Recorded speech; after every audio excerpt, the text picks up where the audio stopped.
Bienvenue à tous pour cette deuxième conférence de cette matinée. Nous allons parler de la révision du fascicule 74, très précisément. Gros plan sur la construction et la réhabilitation des réservoirs en béton ou en maçonnerie. Alors la référence, c'est ce fameux fascicule 74 du CCTG, cahier des clauses techniques générales. Il a été récemment révisé. Il apporte des évolutions notables. On va donc préciser, détailler les évolutions, aussi bien du côté des ouvrages neufs que des réhabilitations. Pour cela, j'ai la chance d'avoir à mes côtés ces 4 spécialistes. Monsieur Jean Vigier, président du syndicat du génie civil de l'eau, Denis Minot, d'eau 117, Damien Richard du groupe Vigier Entreprise et Gérard Leca de Resina. Et pour commencer cette conférence, je laisse la parole à Jean Vigier. Merci madame. Bien, merci à tous d'être venus si nombreux pour un titre qui est un peu ésotérique, le fascicule 74, seuls les spécialistes connaissent. Ça me fait plaisir en tant que président du génie civil de l'eau de voir ce monde réuni, puisque c'est le syndicat qui est à l'origine de cette modification. Et nous avons aujourd'hui la chance d'avoir Denis Minot, qui est le président de la commission en lien avec le ministère qui a suivi tous ces travaux. Et je vais donc tout de suite lui laisser la parole et il va vous expliquer exactement les détails de cette modification du fascicule 74. Merci Jean, je vais commencer le début de l'exposé. Ensuite, je passerai la parole à Damien Richard de Vigier pour des aspects techniques sur les dispositions constructives, puis à Gérard Leca pour l'entreprise Resina sur l'application des revêtements, soit aussi bien en ouvrage neuf qu'en réhabilitation. Je vais vous expliquer un petit peu rapidement la genèse de ce projet. Et puis ensuite, je vais surfacer les grands chapitres du nouveau fascicule 74 pour vous expliquer un petit peu quelles sont les évolutions majeures. Je ne rentrerai pas dans les détails techniques, sachant que Damien et Gérard ils reviendront pour les parties qui les concernent. Alors la demande qui avait été formulée, c'était à la demande des professionnels de l'eau, disposer d'un document qui intègre toutes les évolutions du corpus normatif notamment, et réglementaires, et les procédés de réhabilitation des ouvrages dans le domaine du génie civil de l'eau, qui était ignoré dans la version précédente de ce fascicule qui datait de 1998, qui était essentiellement consacré aux ouvrages neufs. Or, on sait qu'aujourd'hui, une grande partie du chiffre d'affaires du génie civil de l'eau concerne la réhabilitation des ouvrages existants, donc d'où l'intérêt de le rénover. Ça s'inscrit dans un travail global de rénovation de tous les fascicules du domaine de l'eau, ce qu'on appelle le projet national référentiel génie civil de 2010. Et pour la partie eau, ça a été le référentiel qui dépend donc du groupe d'études des marchés du ministère de l'économie et des finances, a passé la maîtrise d'ouvrage à l'AST, que vous connaissez. Et donc tous les fascicules que vous voyez sur la diapo là, sont en révision, ont été révisés, notamment les fascicules sur les canalisations 70-73, stations de pompage au clair eau usée 74 dont on va parler aujourd'hui, et 72 sur les techniques de gestion des eaux pluviales. La commande, c'était donc de constituer un groupe de travail réservoir avec une lettre de mission qui date de mars 2013. Donc vous voyez qu'on aboutit aujourd'hui, donc c'est 5 ans de travail à peu près. Donc j'ai eu le bonheur, l'avantage de présider ce groupe de travail avec un certain nombre de collègues ici présents. Les grandes thématiques, c'était de revoir la construction des ouvrages à la lumière des Eurocodes qui avaient été publiés et la transcription aussi sous forme de normes nationales. Intégrer l'application des revêtements qui étaient juste évoqués dans l'ancien fascicule, mais très peu détaillés. Et aussi intégrer de façon entière la réhabilitation des ouvrages existants, notamment sur la fonction étanchéité, qui est la fonction majeure qu'on demande au réservoir du génie civil de l'eau. Là, le domaine d'emploi, donc le nouveau fascicule s'appelle construction des réservoirs en béton, réhabilitation des réservoirs en béton et en maçonnerie. Donc, ce sont tous les ouvrages qui sont destinés au stockage, transport de l'eau, et pour les liquides tels que les eaux brutes, les eaux pluviales, les eaux usées, etc. Et tout liquide compatible avec un béton brut et revêtu, ça exclut des liquides un peu spéciaux, de type liquide inflammable ou explosif, hein, ça paraît assez évident. L'idée, c'est d'avoir un document de référence en matière d'achat public pour les collectivités locales essentiellement, qui sont les principaux donneurs d'ordre, mais aussi pour des maîtres d'ouvrage privés. Donc on va retrouver là-dedans classiquement les réservoirs d'eau potable, les usines d'eau, les stations d'épuration, les bassins de stockage d'eau pluviale, les piscines, les canaux, etc. Et puis quelques points particuliers, notamment sur les cuves de produits alimentaires qui peuvent aussi, qui sont référencés dans le fascicule 74. Les grands principes qui nous ont guidés dans la construction de ce nouveau fascicule, c'était, alors ça peut paraître bateau, mais c'est toujours bon de le rappeler, c'est de savoir ce qu'on veut acheter et comprendre ce qu'on doit construire. Donc l'idée, c'est de retrouver dedans tout un tas d'éléments qui vont pour... Alors là où on va, je dirais, faire travailler plutôt le maître d'ouvrage et le maître d'œuvre sur les exigences, les contraintes, voir quelles sont les techniques envisageables, voir quels sont les procédés envisageables, quelle vérification on doit appliquer à tel procédé. Et aussi un point important, c'est quelle exploitation de l'ouvrage on a prévu, de façon à pouvoir construire quelque chose qui réponde à la fonction définitive de l'ouvrage qu'on veut construire. C'est un document d'aide à la décision et à la rédaction des DCE. Donc c'est pour ça qu'on va trouver des chapitres consacrés à ça, à la fois dans l'intérêt de tous les partenaires de l'acte de construire, qui sont maîtres d'ouvrage, maîtres d'œuvre et entreprises, pour faire simple, suivant les règles de la loi MOP. Troisième principe, c'est que le fascicule 74 n'est pas un nouveau code de calcul, puisqu'on va s'appuyer essentiellement sur les Eurocodes, notamment l'Eurocode 2 partie 3, et puis sur le fascicule 65, qui traite de tous les ouvrages de génie civil d'une manière plus générale. Donc le fascicule 65 qui a été publié, signé l'an dernier, Gérard, si je ne dis pas de bêtises, qui est resté longtemps publié, non signé. Donc là, il a été signé. Et donc, un peu notre fascicule grand frère. On fait souvent référence dans le 74 au fascicule 65. On n'a pas réécrit le 65. On y fait référence. Et quand on a besoin d'apporter des spécificités au génie civil de l'eau, on les introduit dans le 74. Alors, rapidement, l'architecture du fascicule. Ce qui est important, c'est la typologie des ouvrages. Damien, tu y reviendras un petit peu sur les ouvrages neufs, nus ou revêtus. On part du principe, ce qui était un peu la philosophie de l'ancien fascicule, c'est que même un ouvrage neuf n'est pas forcément un ouvrage en béton nu, il peut être revêtu. On reprend les types ABC avec ouvrage nu, revêtement d'impair, revêtement d'étanchéité, tels qu'ils existaient dans l'ancien fascicule. Mais on ajoute les classes de l'Eurocode. Et on a une aide au choix dans les commentaires.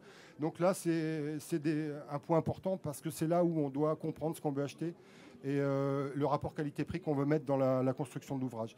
On développe aussi la notion de durée d'utilisation qu'on retrouve dans les Eurocodes, qui vont être après des facteurs qui vont caractériser certains paramètres de calcul.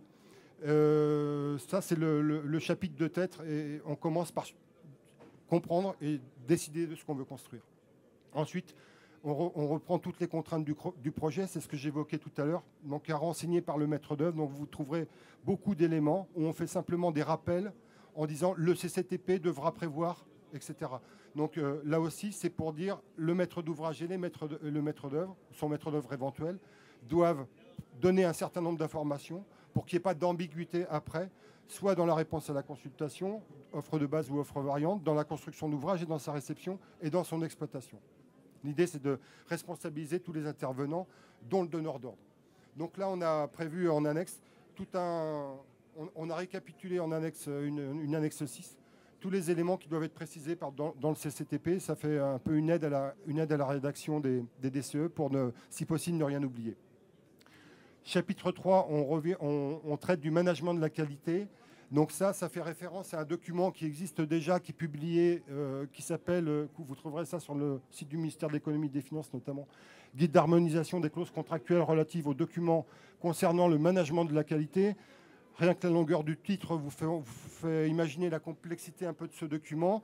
On n'a pas eu le choix que de le reprendre in extenso dans le fascicule. Là aussi, on fait référence à tous les dispositifs de management de la qualité du fascicule 65 sur les ouvrages de génie civil. Et on introduit nos spécificités du 74, notamment sur les revêtements. Attention, c'est un document qui, à mon avis, est fort utile lorsque vous allez construire un ouvrage un peu conséquent. Alors, à vous de mettre la limite du un peu conséquent. Mais une usine d'eau, une grosse station d'épuration, un gros bassin d'eau pluviale ou des ouvrages un peu techniques Je vous suggère de respecter l'intégralité de ce dispositif de management de la qualité. Si vous construisez une bâche d'un poste de relèvement qui va cracher 3 litres seconde et qui fait même pas 10 mètres cubes, on peut peut-être le simplifier un petit peu parce que sinon vous allez passer plus de temps à manager la qualité qu'à construire l'ouvrage. Sur le chapitre 4, dimensionnement des ouvrages, donc le point important, ça a été les Eurocodes traduits dans la NFN 1992-3 et son annexe nationale. Damien y reviendra. On avait une annexe nationale dont on s'est aperçu qu'elle était inopérante. Et on a, à l'occasion de la révision du fascicule, il y a un groupe spécifique qui a révisé l'annexe nationale. Et vous verrez les conséquences, parce que sinon, ça devenait quasiment impossible de construire un ouvrage rond en béton. Le chapitre 5 traite de mode d'exécution des ouvrages de génie civil. Là, c'est relativement classique. On renvoie au 65 sur la construction des ouvrages de GC d'une manière générale et au 68 sur les fondations spéciales, qui lui aussi est publié. Et puis après, on passe sur la réhabilitation des supports en béton et en maçonnerie. Là, on renvoie notamment à une pièce annexe au fascicule sur les études diagnostiques. Rappeler que la réhabilitation d'un ouvrage doit être précédée d'une étude diagnostique et on précise un petit peu les différentes étapes de la réalisation de ces études. J'en ai presque fini. Le chapitre 7, alors là, il est extrêmement important et notamment, c'est un chapitre qui a été écrit de la première à la dernière ligne puisqu'il n'existait quasiment pas. Donc, il est nouveau et fondamental pour l'application des revêtements d'étanchéité et des revêtements d'imperméabilisation, les RI et les RE. Le document en lui-même est assez important. Il est aussi complété par des documents annexes dont Gérard vous parlera qui sont fondamentaux, notamment la matrice des éléments de preuve avec, en fonction du type d'ouvrage, tout ce qu'on doit valider et vérifier pour l'application de ces revêtements. Et une pièce annexe 4 qui fait presque de tête, je crois, c'est pas loin de plus de 100 pages, 120 pages, qui en fin de compte est un guide sur la mise en œuvre des revêtements d'impair et d'étanchéité, qui est un guide de pose. Donc là, c'était une énorme rédaction. Il y a des éléments extrêmement précis. C'est une annexe non contractuelle, donc elle n'est pas d'application obligatoire. On développe tous les procédés courants. Et on vous suggère fortement, éventuellement, lorsque vous avez choisi votre ouvrage et votre procédé, si vous devez appliquer un RI ou un RE, c'est d'aller piocher les éléments qui vous concernent dans ce guide de pose et potentiellement les intégrer dans vos CCTP. Et ensuite, on a les équipements divers. On traite là-dedans des revêtements, des étanchéités extérieures, étanchéités de couverture. Et après, tous les problèmes techniques qui vont avec la construction d'un réservoir, notamment les équipements de sécurité, la gestion des antennes sur les coupoles des réservoirs, les trucs un peu qui sont de moins en moins annexes d'ailleurs. Et puis on a traité en chapitre 9 un cas particulier des piscines aqueduc canaux qui était déjà dans l'ancien fascicule et QVA20. Pour ne pas alourdir le corps du texte, on l'a reporté en annexe contractuelle numéro 3. Notamment, le point important à mon avis, c'est les piscines. Alors ça peut vous paraître un peu peut-être accessoire si vous travaillez plus dans le domaine de l'eau ou de l'assainissement ou des eaux pluviales, mais sachez que les piscines sont des ouvrages avec une très très forte sinistrabilité, que les piscines rectangulaires avec des lignes d'eau sont aujourd'hui, ça s'appelle des aquaparks ou des choses comme ça, avec de multiples activités, des formes variées, des usages variés. Et il y a beaucoup de difficultés aujourd'hui sur la construction des piscines. Donc on a fait une annexe spécifique à ça. Et si vous avez à traiter ça dans vos collectivités, que vous soyez d'ailleurs maître d'ouvrage, maître d'œuvre ou entrepreneur, vous avez intérêt à vous y référer. Je pense que ça peut largement vous aider. Pour finir, on a un chapitre 10 classique d'essais et contrôle. Sur les essais et contrôle des bétons, on n'a rien inventé. On renvoie au fascicule 65. Pour les revêtements, là par contre, on a rédigé sous forme de tableau tout ce qui est point d'arrêt, point critique et les contrôles intérieurs et extérieurs qui n'existent pas par ailleurs. Un chapitre 11 sur les épreuves et la réception, notamment, je pense que Damien, tu en dis quelques mots rapides sur les épreuves de charge et les épreuves et les essais d'étanchéité, suivant la typologie de l'ouvrage. Donc là, il y a des choses intéressantes. Et puis, on a fait un petit chapitre sur l'exploitation, l'entretien, l'inspection et la maintenance, notamment en faisant référence aux DE, DOE, DUIO et aux conditions d'inspection, ne serait-ce que pour rappeler qu'un ouvrage doit rester visitable et si vous voulez le réparer et l'entretenir, il faut pouvoir y accéder. Donc voilà, je vous ai surfacé tout ça. On va éventuellement, on pourrait y revenir sur des points de détail si vous le souhaitez en répondant à vos questions. Je vais passer la parole à Damien. Mais on va faire des focus sur la partie construction, code de calcul un peu, et Eurocode. Et puis après, Gérard interviendra sur la partie pose des revêtements. Je vous remercie.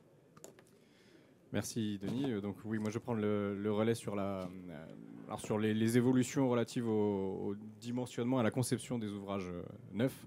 Donc les évolutions de ce nouveau fascicule 74, elles résident essentiellement, enfin sont situées essentiellement les chapitres 1 et les dispositions générales. Donc je ne vais pas trop y revenir, mais en particulier la nouvelle typologie des ouvrages. Chapitre 4, le dimensionnement des ouvrages, donc intègre en effet une mise en adéquation avec l'Eurocode 2 en particulier. Dans le chapitre 5, il y a quelques évolutions aussi sur le mode d'exécution, et chapitre 11 que je vais évoquer aussi donc sur les épreuves de mise en charge et les essais d'étanchéité. Donc sur le chapitre 1, les dispositions générales, donc on a en effet l'apparition d'une nouvelle typologie des ouvrages. Donc on va reprendre les lettres A, B et C qui désignaient les types d'ouvrages dans l'ancienne version du fascicule 74. Donc sur la lettre A désignant des ouvrages en béton non revêtu, B avec un revêtement d'imperméabilisation, et C, un revêtement d'étanchéité. La différence principale réside dans le fait que le revêtement d'étanchéité peut admettre une certaine fissuration du support, là où le revêtement d'imperméabilisation ne va pas accepter du tout de fissuration du support. Et on y accole donc à ces lettres des chiffres 0 à 3 qui correspondent aux classes d'étanchéité en fait, de l'Eurocode 2. Donc on vous restitue là en dessous les significations de ces classes d'étanchéité. Donc la classe d'étanchéité 0, on admet un certain débit de fuite. La classe 1 réduit cette notion de fuite à quelques tâches avec un suintement potentiel. La classe 2, donc, on est là sur des rares tâches d'humidité et fuite minimale sans débit quantifiable. Et la classe 3, donc aucune fuite admise. Si on fait un petit focus rapidement entre les deux versions de l'Eurocode 2, là, donc avant et après 2016, sur la classe 2, on voit que cette classe a été précisée, un petit peu clarifiée. Donc on est toujours sur des fuites minimales, mais on précise sans débit quantifiable. Et on acceptera donc des rares tâches d'humidité, mais encore une fois, sans suintement. Pour les ouvrages du type A, donc, on a quelques précisions, quelques notes qui sont données dans le fascicule 74, qui sont quand même bien utiles pour caractériser un petit peu ce type d'ouvrage. Le type A0 donc, peut être retenu pour des bassins de stockage d'eau pluviale. En revanche, il est proscrit de s'y référer, enfin de partir sur cette classe-là pour tout ce qui est bassin de stockage d'eau destinée à la consommation humaine ou bien d'eau usée. Pour information, pour la classe, pour le type A2, si on part sur ce type-là, on obtient au niveau des calculs un ratio de ferraillage très élevé, donc qui commence à nous faire penser à utiliser de la précontrainte. Donc voilà, dans la réflexion du choix de type d'ouvrage, bien avoir ça en tête. Les ouvrages du type A3, quant à eux, sont obligatoirement réalisés donc en béton précontraint. Évidemment, donc, pour réaliser un ouvrage de type A, donc, pour rappel non revêtu, bien soigner la mise en œuvre, assurer la compacité du béton, donc une bonne vibration, bien prendre en considération les points singuliers, donc les reprises de bétonnage, les joints en particulier. Pour ce qui est donc des ouvrages du type B, donc avec un revêtement d'imperméabilisation, ce revêtement est à prévoir sur la totalité des parements mouillés intérieurs de l'ouvrage. Et encore une fois, bien faire attention aux points singuliers, donc à la fois les reprises de bétonnage, mais la jonction radier-voile, les pénétrations éventuelles dans les parois ou dans les radiers. Pour les ouvrages de type C, donc là on est sur un revêtement d'étanchéité, bien avoir en tête aussi au moment de la conception de l'ouvrage qu'une maintenance est à assurer sur les revêtements d'étanchéité, ce qui nécessite donc des dispositions particulières. Denis l'évoquait rapidement sur l'accessibilité de l'ouvrage et sur le budget global pendant la durée de vie de l'ouvrage. En parlant de durée de vie, donc, il y a en effet un focus qui est fait sur la durée d'utilisation et la durabilité. Donc on reprend les définitions des Eurocodes pour cela. Donc la durée d'utilisation, c'est la durée pendant laquelle l'ouvrage va pouvoir être utilisé comme prévu lors de la conception, en faisant objet d'une maintenance. Par défaut, il est conseillé de la prendre d'une durée de 50 ans dans le fascicule 74. La durabilité, quant à elle, introduit une notion de performance. Donc, c'est la capacité d'un ouvrage, donc, dans le temps, à assumer un certain niveau de performance. avec encore une fois la maintenance qui doit être prévue dès la conception.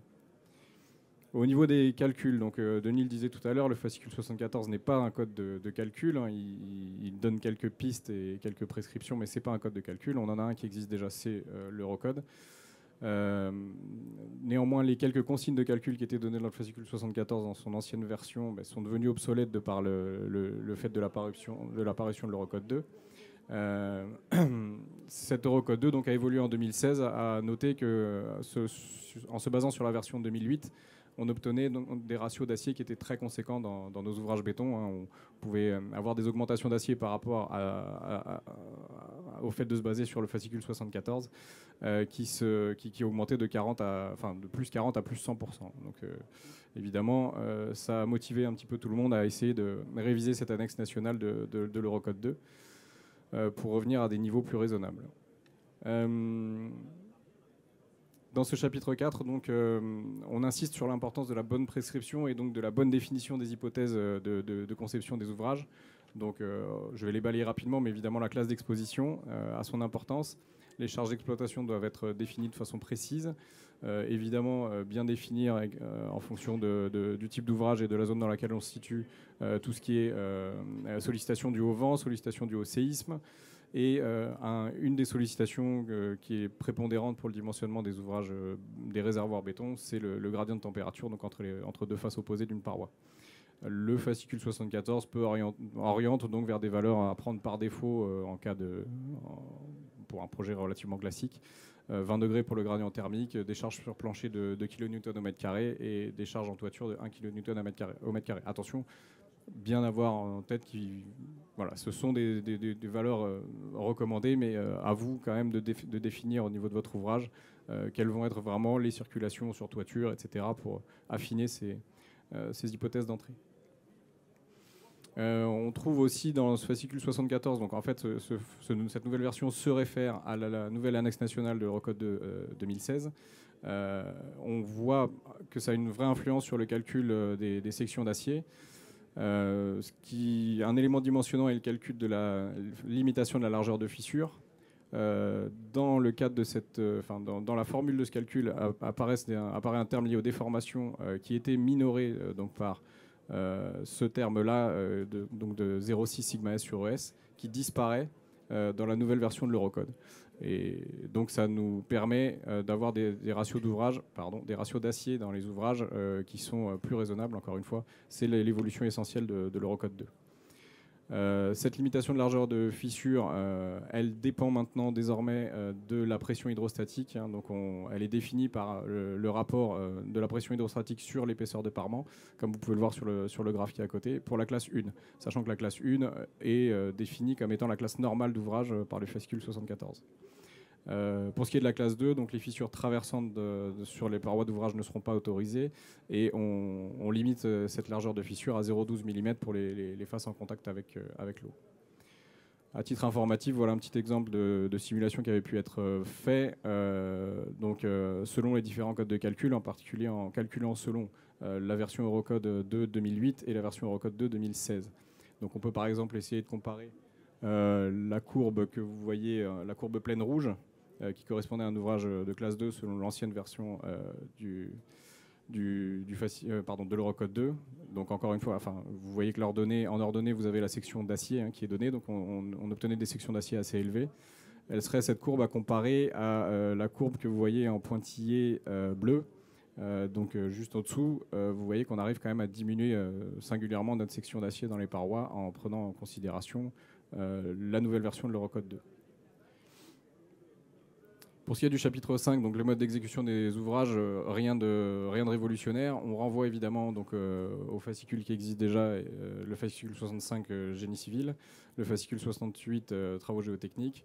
On rajoute quand même quelques petites spécifications dans le fascicule 74.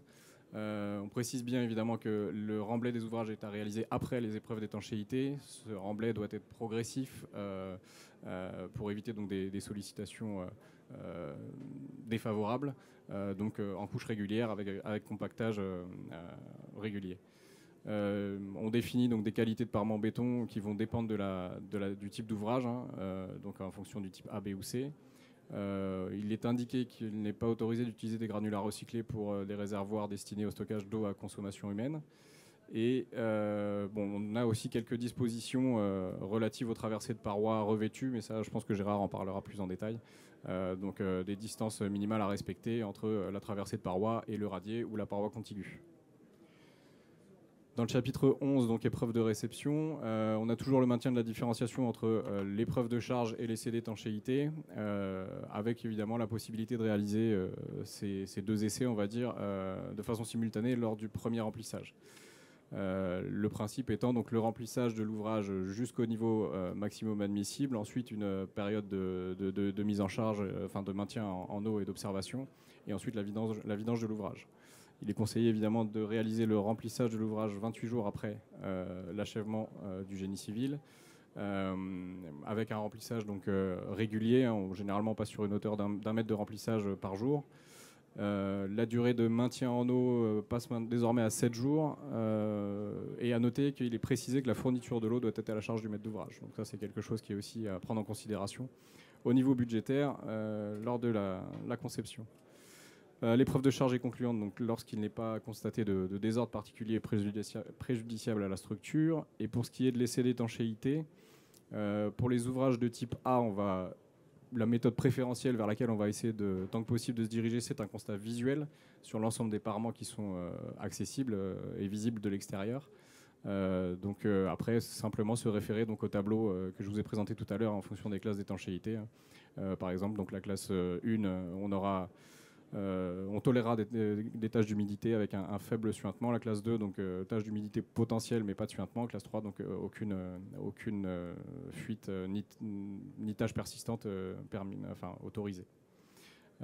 Sur certains ouvrages, donc, on va avoir des parements qui, sur la face extérieure, ne vont pas être accessibles. Donc à ce moment-là, on peut en complément réaliser un mesure du taux de fuite, c'est-à-dire remplissage de l'ouvrage. On mesure sur une période minimale de 3 jours la perte potentielle de volume d'eau, donc qui sera limité à 500 m3 par mètre carré de paroi mouillée. Centimètres cubes, oui. Mètre cube, ça fait beaucoup. 500 cm3 par mètre carré. Après, l'eau est à la charge du maître d'ouvrage. Donc 500 cm3 par mètre carré de paroi mouillée pour les classes 1, 2 et 3, et on peut monter jusqu'à 1000 m3 pour les classes 0. On va quand même rester au centimètre cube. J'y tiens. Je veux absolument ruiner nos maîtres d'ouvrage. Pour les ouvrages de type B, donc, on réalise l'essai d'étanchéité avant application du revêtement, puisque cet essai ne va pas résister à la fissuration potentielle du support. On réalise cet essai de la même façon que pour les ouvrages de type A.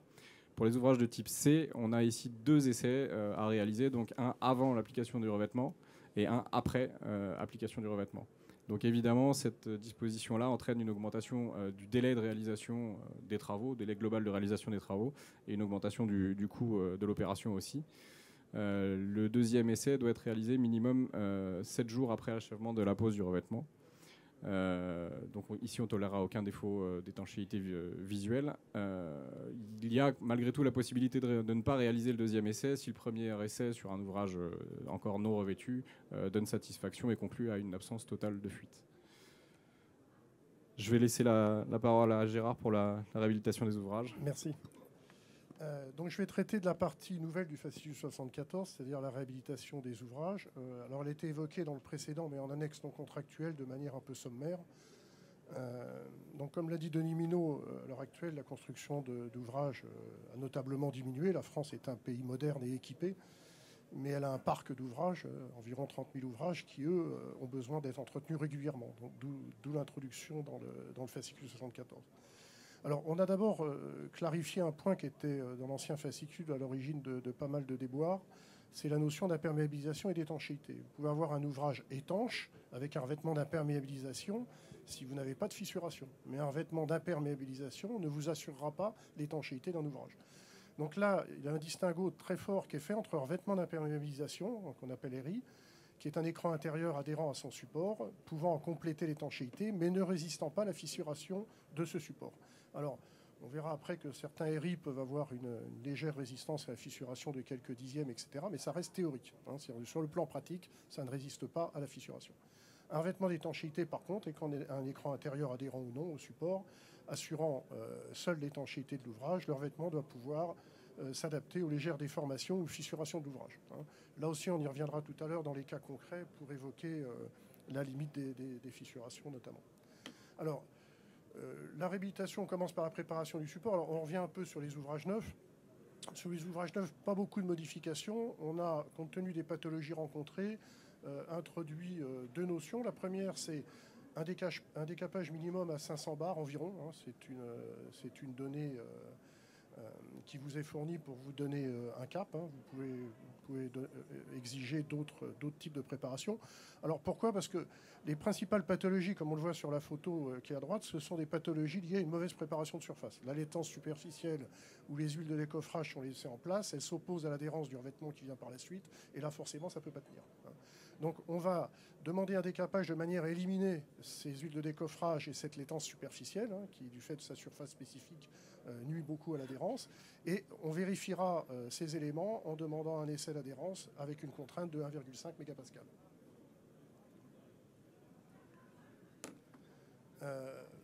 Une précision pour les ouvrages destinés à l'eau potable, qu'on appelle maintenant l'eau destinée à la consommation humaine, c'est la simplification à la française. Pour éviter l'incrustation et faciliter le nettoyage, les surfaces hydrauliques devront avoir un aspect lissé sans bulle. Ça signifie qu'il est nécessaire de boucher ce bullage. Là aussi, vous voyez sur une photo de droite, un revêtement d'imperméabilisation appliqué sur un support avec du bullage. Ce n'est pas un revêtement d'imperméabilisation, c'est une passoire, ça ne sert à rien. Donc, sur un revêtement d'imper notamment, et pour l'eau destinée à la consommation humaine, il est absolument nécessaire que le parement soit intégralement ragréé. Là aussi, il y a eu beaucoup de sinistres en ouvrage neuf sur ce type de désordre.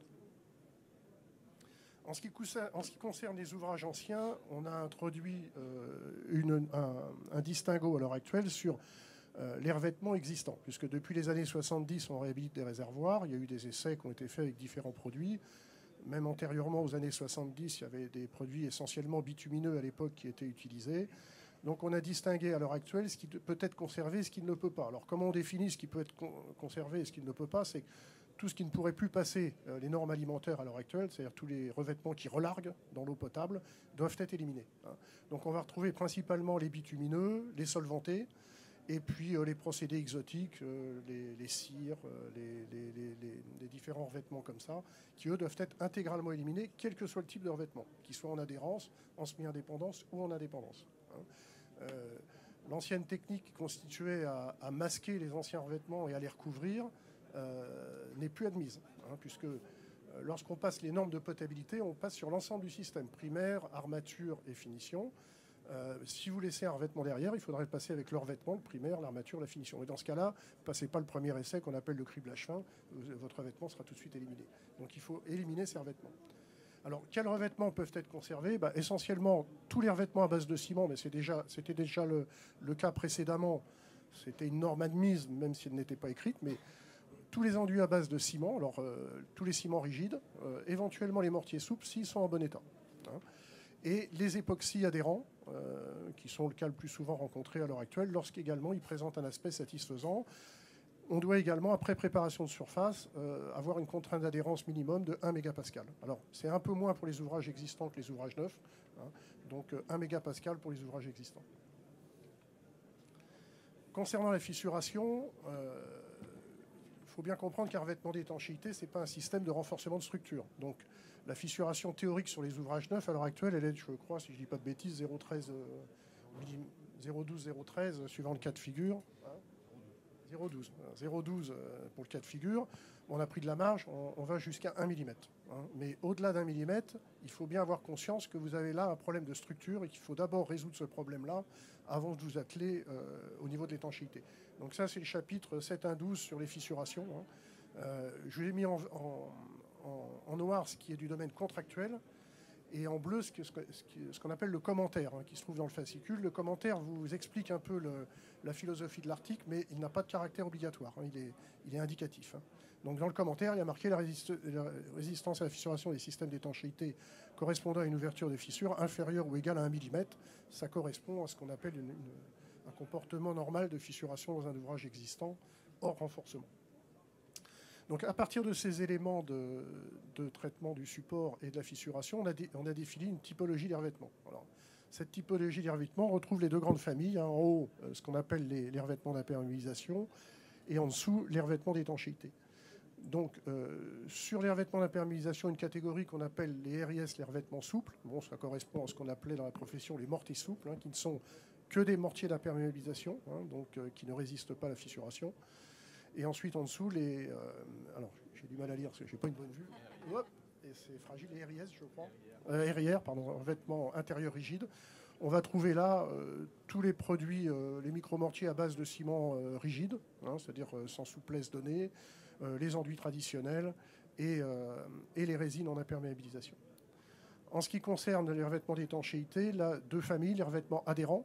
Donc on va retrouver dedans ce qu'on appelle les REA, c'est les revêtements d'étanchéité adhérents, essentiellement, enfin le gros du marché à l'heure actuelle, sont les résines époxy stratifiées en particulier. Et les systèmes d'étanchéité liquide, vous allez retrouver là tous les systèmes projetés du genre polyurée, qu'on rencontre beaucoup en protection d'ouvrage, notamment sur les eaux brutes, sur les stations d'épuration, et un petit peu également à l'heure actuelle en eau potable. Et ensuite, les revêtements adhérents, enfin ce qu'on appelle non adhérents, semi-indépendants ou en indépendance. Là, vous allez retrouver les époxys cloutés, vous allez retrouver les membranes indépendantes, que ce soit polyolefine, PEHD ou autres, sur ce type de revêtement. Donc voilà la typologie des revêtements qui vont se décliner ensuite que vous allez retrouver dans l'annexe contractuelle pour la mise en œuvre, que vous allez retrouver dans les essais pour les contrôles, et que vous allez retrouver dans les éléments de preuve pour chaque type de revêtement. Alors, un domaine d'emploi qui est donné, qui en fonction du type d'ouvrage que vous aurez à traiter, du type de revêtement que vous voulez mettre, vous donne les possibilités ou non. Il y a eu un grand débat concernant les semi-indépendants sur les ouvrages enterrés.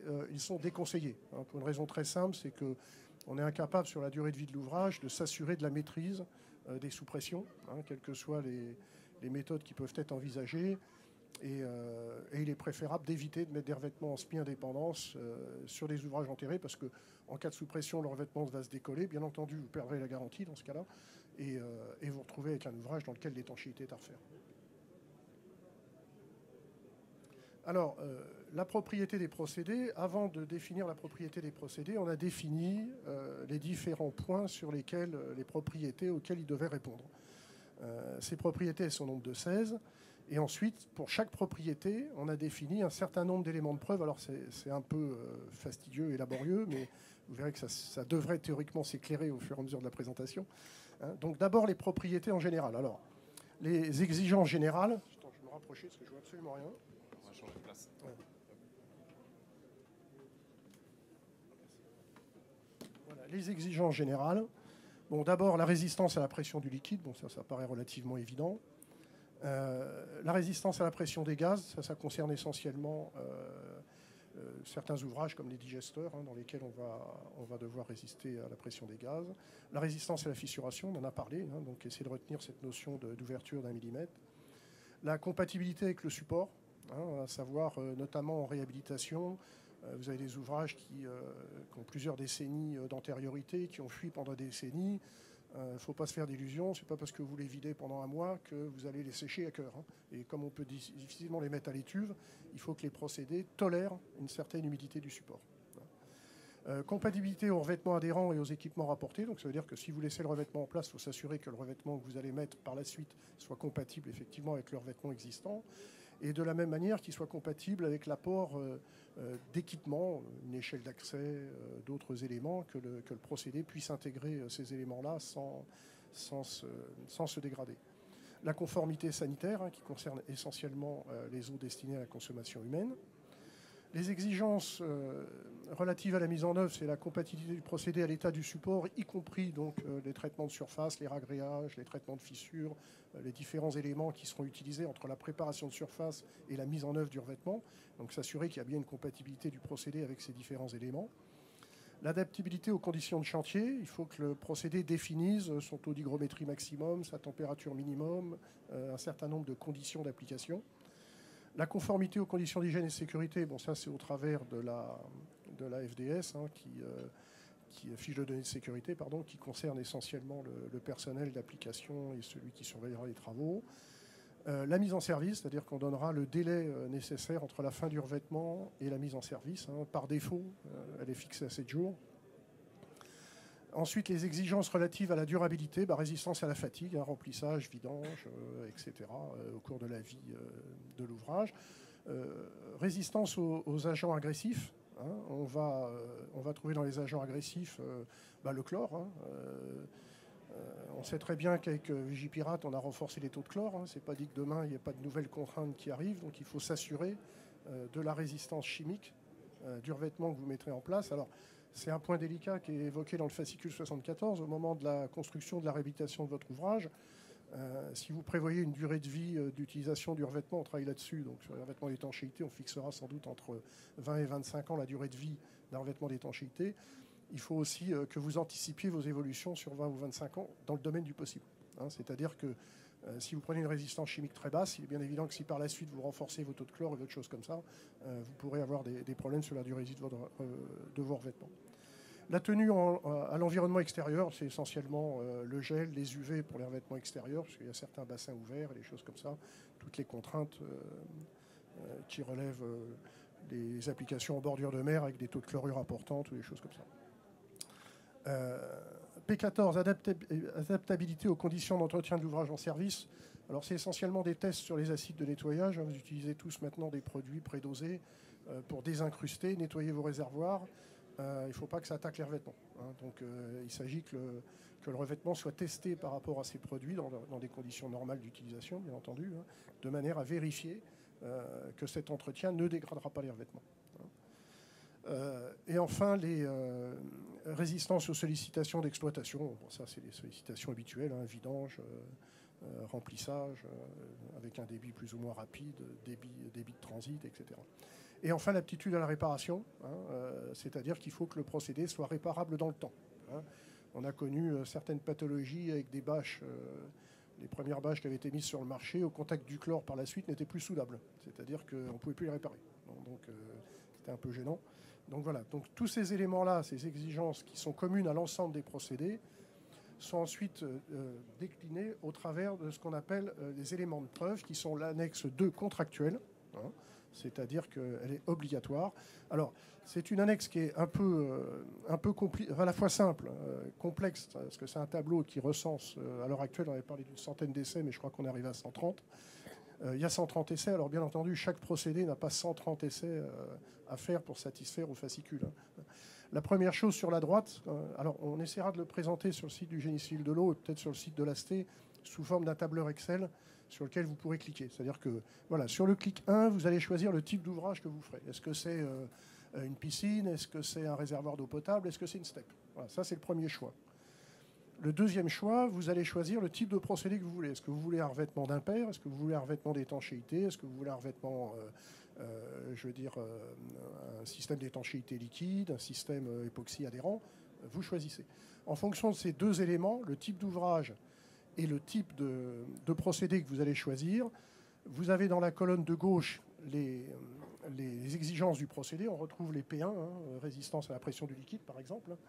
Et donc ce P1, en fonction de l'ouvrage que vous avez choisi et du procédé que vous avez choisi, va décliner un certain nombre d'essais à faire. Alors ces essais sont déclinés de quelle manière? Vous avez la partie jaune qui définit l'essai, perméabilité à l'eau, étanchéité à la pression directe de l'eau. Ça, c'est la nature de l'essai.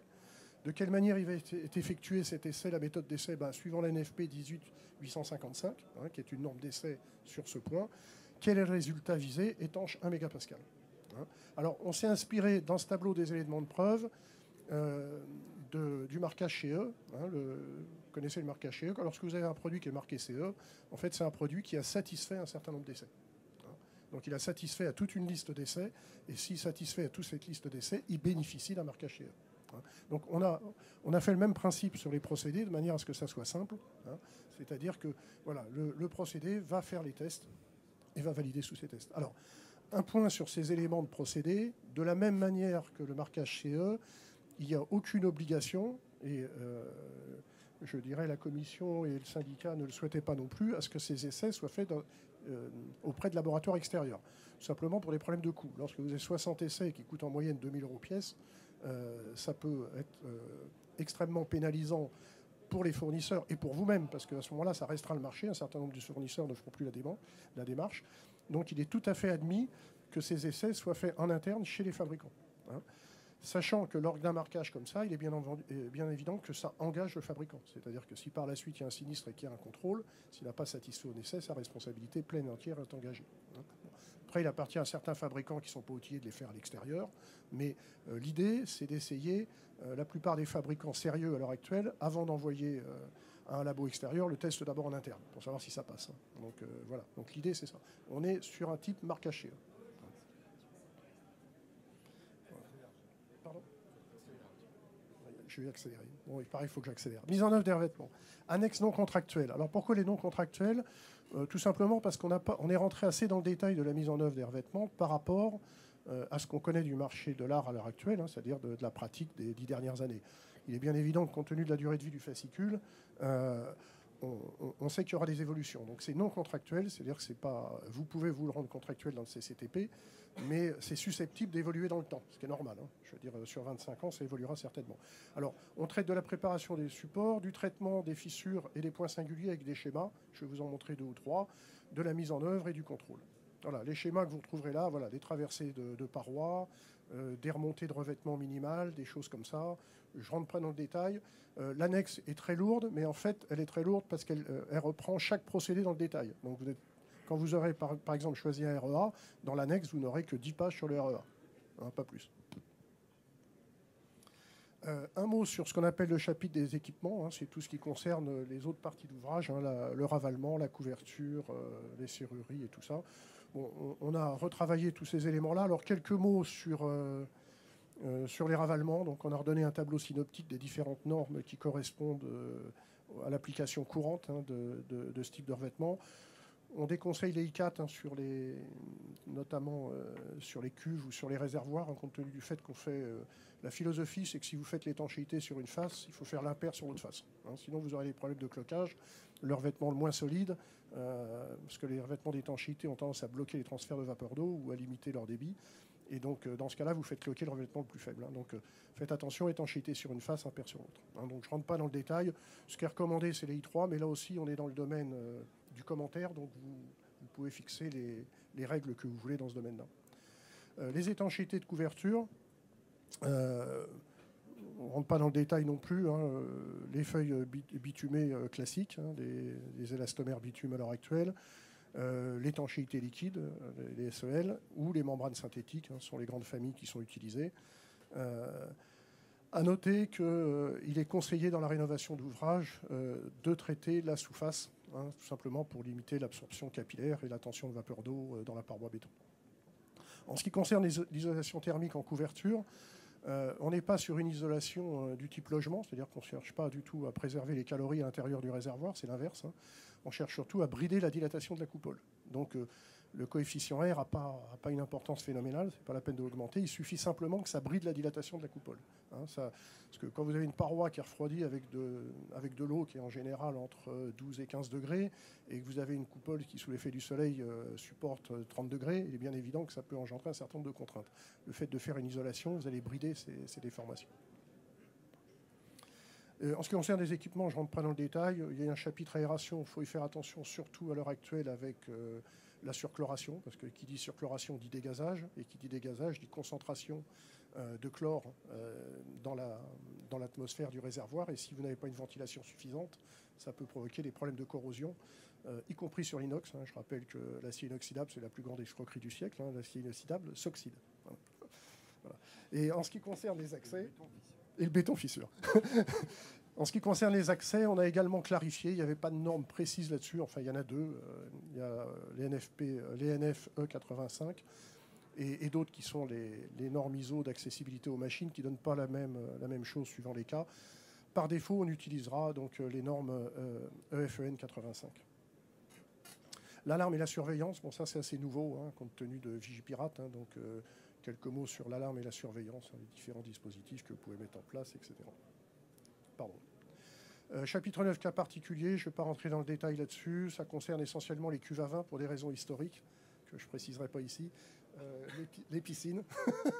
Non, mais l'ingénieur du greffe qui avait fait la première mouture du fascicule était du sud où il y avait beaucoup de stockage de vin dans des cuves en béton, donc il l'avait intégré au fascicule.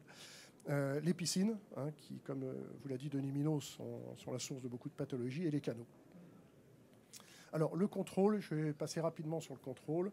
Le principe, c'est de fixer pour chaque type de procédé. Donc là, je vous ai mis l'exemple pour un revêtement de type REA, ce qui est du domaine du point critique ou du point d'arrêt, ce qui est du contrôle interne ou externe de l'entreprise et ce qui est du contrôle extérieur. Alors, on a privilégié dans le fascicule le contrôle, lorsque c'est un contrôle extérieur, le contrôle également avec le maître d'œuvre, c'est-à-dire que l'entreprise prépare l'essai, etc. Le maître d'œuvre vient et on fait l'essai en contradictoire.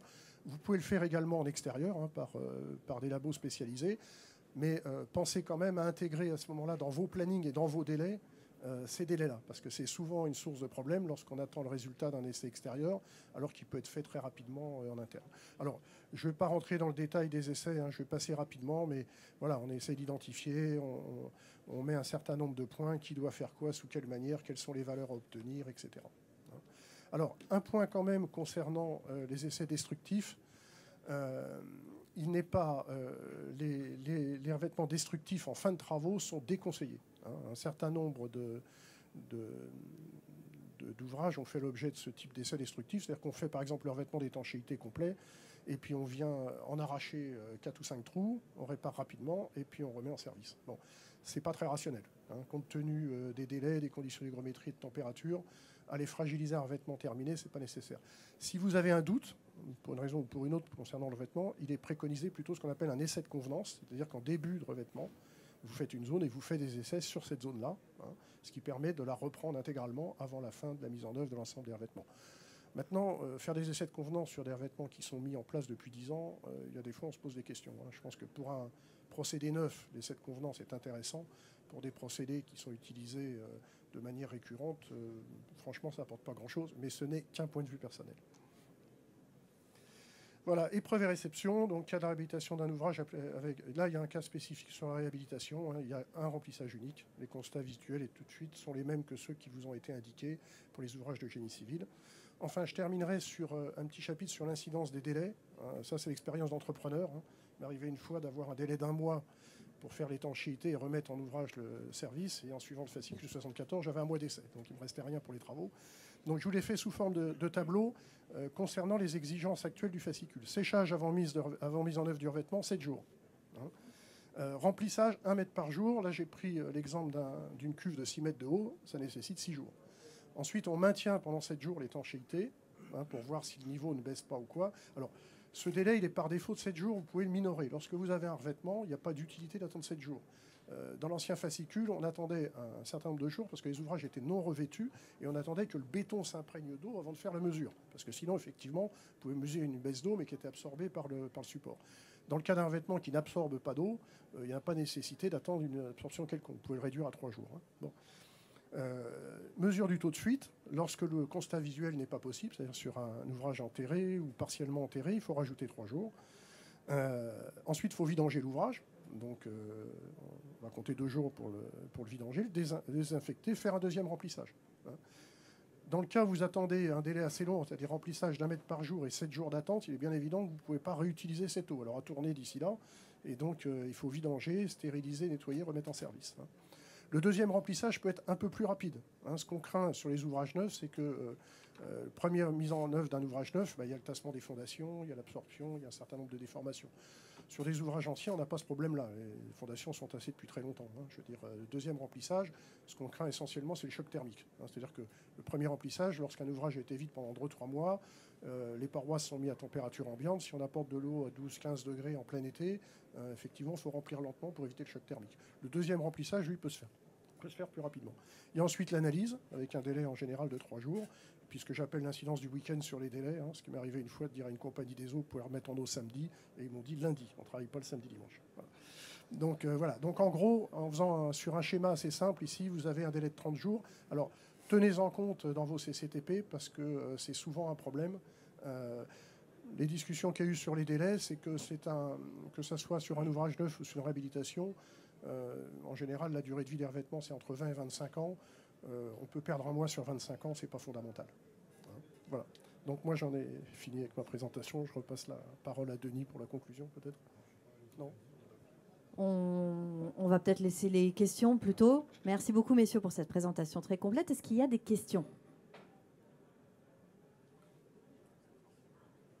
Une petite question.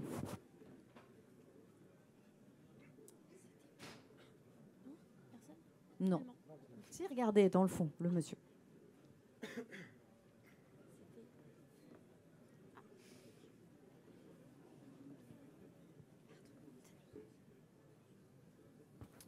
Bonjour, donc Héro Christophe Audevienne-Sivert. J'avais une question concernant l'aération. Je voudrais savoir s'il y a une norme, s'il y a des essais sur l'aération des cuves. Qu'aujourd'hui, on met en place donc des cheminées d'aération, mais le nombre, on le met de manière, on va dire, aléatoire. Alors, je peux répondre à cette question. Alors, concernant les ouvrages aériens, on avait fait dans le cadre du fascicule GCE Cramif un certain nombre d'essais concernant la ventilation pendant les travaux, qu'ont mis en évidence pour les ouvrages aériens, on a un débit du fait de la différence de hauteur et du fait, alors il y a déjà une différence de pression naturelle, et d'autre part la vitesse du vent en altitude est toujours plus élevée qu'au sol, et donc ça crée une dépression artificielle. Je crois qu'on mesurait sur une section d'1 mètre carré des débits de 10 000 mètres cubes heure. Donc pour un ouvrage sur tour, le souci essentiel c'est d'avoir une prise basse, et des sorties hautes. Je répète parce que certains des fois réduisent la hauteur, c'est-à-dire qu'on a les prises d'eau au plancher sous cuve, enfin les prises d'air au plancher sous cuve, et on a l'aération en cuve. Mais comme la différence de hauteur n'est pas énorme, ça minimise les débits. Il est plus intéressant d'avoir des ouvertures en pied d'ouvrage et des aérations en couverture d'ouvrage. Après, leur disposition a une importance. Le gaz va toujours au plus court. Si vous mettez l'aération sur le lanterneau central, ça va très peu ventiler la cuve. Si vous mettez 4 aérations excentré sur l'extérieur de la coupole, ça va balayer la sous-face de cuve et ça va bien ventiler. Donc pour les réservoirs aériens, je dirais qu'une ventilation statique est suffisante. Le dimensionnement, vous le faites à partir également des dimensionnements d'ouverture de grille qui vous donnent un débit maximal, qui vous permettent de savoir si, effectivement, si vous mettez une petite grille de 10 cm, vous aurez un débit ridicule, surtout s'il y a des grosses persiennes et des choses comme ça. Donc il faut faire attention au dimensionnement de la grille qui soit relativement satisfaisant. Par contre, pour les ouvrages au sol ou semi-enterrés, il peut être nécessaire des fois de procéder d'abord à la fermeture entre les parties en eau, parce qu'il y a certains ouvrages où vous avez une chambre des vannes qui permet d'accéder à la cuve et il n'y a pas de fermeture entre les deux. Donc il est bien évident que le taux d'humidité dans la chambre des vannes est celui de la cuve. Donc déjà condamner les deux et ensuite prévoir éventuellement une ventilation mécanique, là pour permettre l'assainissement de la zone, quoi. Donc, voilà. Mais on n'a pas voulu fixer de règles là-dessus parce que d'une part, c'est très variable suivant les ouvrages. Suivant que vous êtes en début ou en queue de réseau, vous aurez par exemple un résiduel de chlore qui est plus ou moins important. Donc vous aurez peut-être besoin à un certain moment de ventiler plus parce que vous avez un résiduel de chlore important, alors que si votre ouvrage est en bout de réseau et que le résiduel de chlore est tombé à 0,20 ou 0,10, vous serez peut-être moins embêté. Voilà. Merci. Est-ce qu'on a une autre question ? Moi, j'ai une question pour vous, Denis Minot, qui peut peut-être servir à amorcer cette fameuse conclusion. Au-delà des éléments techniques, c'est quoi les enjeux de cette révision pour les services de l'eau et de l'assainissement ? Moi, c'est tout ce qu'on a évoqué récemment, c'est-à-dire que d'abord, il rappelait que c'est un fascicule là, qui a été fait avec tous les syndicats professionnels, maîtres d'œuvre, entrepreneurs, essentiellement les fournisseurs de résine, etc., mortiers. Et représentant des maîtres d'ouvrage, merci. J'étais le représentant, on était 2 représentants de maîtres d'ouvrage, moi et Haute-Paris. Donc l'intérêt, c'est quand même d'avoir un document consensuel, donc qui fasse à peu près l'unanimité dans la profession. On avait un grand besoin de rénovation parce que on avait des vieilles bases du fascicule 74 qui étaient totalement obsolètes, comme l'a dit Damien, vis-à-vis des Eurocodes. Donc on avait, faut toujours penser derrière aussi qu'est-ce qu'on fait en cas de litige ou en cas de contentieux. Et vous avez un expert d'assurance peut soit ouvrir l'ancien 74, ouvrir les Eurocodes, un peu l'un, un peu l'autre, et fixer des responsabilités dans ces conditions, c'est assez compliqué. Donc l'intérêt, c'est de remettre tout à plat en fonction du corpus normatif et réglementaire qui existe aujourd'hui. Donc ça, c'est le premier point. Puis d'introduire des techniques à la fois nouvelles et en même temps assez éprouvées, notamment sur l'application des revêtements, pour être en phase avec le marché du génie civil de l'eau. On pourrait le résumer comme ça. Merci beaucoup. Est-ce que vous avez des questions ? Non. Eh ben, je vais libérer tout le monde. Merci infiniment. Juste un mot de conclusion pour vous dire que on est en train de retoucher les pouillèmes des pouillèmes de la rédaction du fascicule encore la semaine dernière. Mais vraiment, on règle des points de détail et je pense qu'il sera publiable à la fin du deuxième trimestre 2019. Il sera communiqué et diffusé sur le site de l'AST. De même que d'autres fascicules qui ont déjà été publiés. Je ne sais pas si vous les avez vus, les 71, 72, 81. Donc le 74 devrait arriver après le 80. Après sa signature effective par le ministère de l'économie et des finances. Alors là, je ne peux pas vous dire. Nonobstant, vous pouvez quand même, à partir du moment où il sera publié, vous pouvez l'intégrer, y faire référence dans vos DCE. Vous donnez l'adresse internet du document publié et puis vous y allez et vous faites votre CCTP en conséquence surtout. Voilà, c'est ce que je voulais vous dire pour conclure. Merci. Oui, merci à tous, merci aux intervenants pour la clarté de leurs propos. Et donc pour vous remercier également d'être venus et d'avoir attendu, le syndicat du génie civil de l'eau vous propose un apéritif sur le stand, sur l'espace libre à côté du stand du groupe Vigier juste à l'entrée. Merci à tous.